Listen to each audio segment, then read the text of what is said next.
Hello, my friend. I'm so happy you're here with me again. Let me tell you something strange, something beautiful, and something that might stay in your heart for a very long time.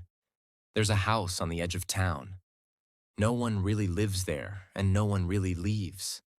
People pass by it every day, going to work, coming home, walking their dogs, but no one ever looks directly at it. It's like their eyes avoid it without meaning to, as if the house wants to be forgotten. Or maybe remembered only by the right person. That house is where this story begins, and where it might end. It was the last day of November when Lily arrived at the house. She was quiet, not shy, just silent, like she was listening to something the rest of the world couldn't hear. Her shoes were old, her coat was thin, and her eyes looked like they had cried out every color they once held. She held one bag, that's all. No suitcase, no map, no phone. The keys had come in the mail with no name and no return address. Just an envelope, a single sentence inside. You belong here. That was it. Lily didn't ask why. She just came. The house was small. It had a red roof that looked like it hadn't been painted in years. Ivy crawled up the walls as if trying to hold the place together. The windows were foggy with age, and the front door groaned like an old man when she pushed it open. But it wasn't broken. It wasn't dirty. It wasn't cold. It just felt still, like it had been waiting for her. She walked through the living room, then the kitchen, and stopped in front of a door at the end of the hallway. The doorknob was warm. Behind it, the room was dark.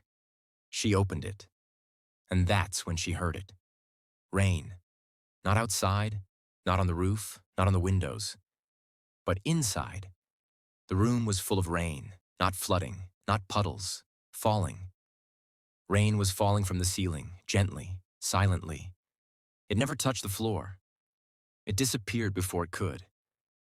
There were no clouds, no thunder, no reason, just rain, falling from nothing.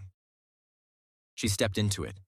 It didn't wet her clothes, didn't touch her skin, but she could feel it, like memory, like something familiar and impossible. The room smelled like earth after a storm. Sweet, sad, safe. She stood there for minutes, maybe hours. Then she whispered to herself, "Why does it feel like home?" That night, Lily slept for the first time in weeks. No nightmares, no noise, just silence and the soft sound of rain that wasn't there. Days passed. She stayed. She didn't call anyone, didn't ask anything. Every morning she entered the room, and every morning the rain fell. She began to speak to it, not loudly, just little words. "Good morning. I missed you. Do you remember me?" And sometimes she thought it answered, not with words, but the rain would fall slower when she cried, faster when she smiled. It was like it understood, like it was listening. One afternoon, while cleaning the bookshelves in the living room, Lily found a photo. It was old, faded. A little girl standing in front of the house, holding an umbrella, even though it was sunny. She wore a yellow dress. Her hair was tied back. Her smile was wide, but her eyes were Lily's. She turned the photo over. A name, a year. Lily, 2005. She dropped the photo. That couldn't be. She'd never been here before. Or had she? Memories began to trickle in. The smell of cinnamon toast, a blue blanket, a laugh that belonged to a woman with soft hands, a rainy birthday, a broken promise. Tears came suddenly, like the rain. Lily ran to the room. The rain was wild that day, not angry, just full, like it had something to say. She stood in the middle and screamed, "Who are you? What is this?" The rain stopped. For the first time, it stopped. And then the room spoke. Not with sound, not with words, but Lily understood. This was not just a room. It was a memory, a keeper of things forgotten, a place for the broken pieces of hearts to fall and still be safe. This was where her mother had brought her long ago after her father had died.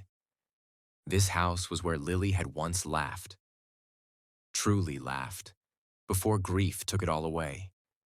She had been too young to remember it clearly, but not too young to feel it.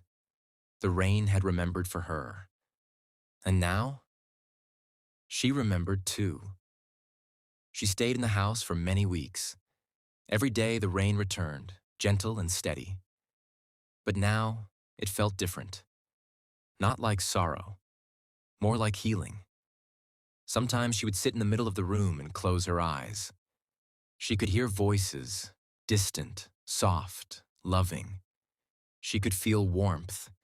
She could remember how it felt to be held. One morning the rain didn't fall. The room was quiet, still. Lily smiled. She walked in, and the silence didn't scare her. It comforted her. The rain had done its job. She had remembered what needed to be remembered. She had cried what needed to be cried. She had let go of what needed to be let go. It was time. She packed her one bag. Before leaving, she wrote a letter. She placed it on the floor of the rainy room. It read, "For the next soul who forgets where they came from, this room will remember. Just listen to the rain." And with that, she walked out. The door closed behind her, and as the sun set over the house with the red roof, the sound of rain began again. People still walk past that house. Some feel a little chill. Some look away without knowing why. But once in a while, a lost one finds it.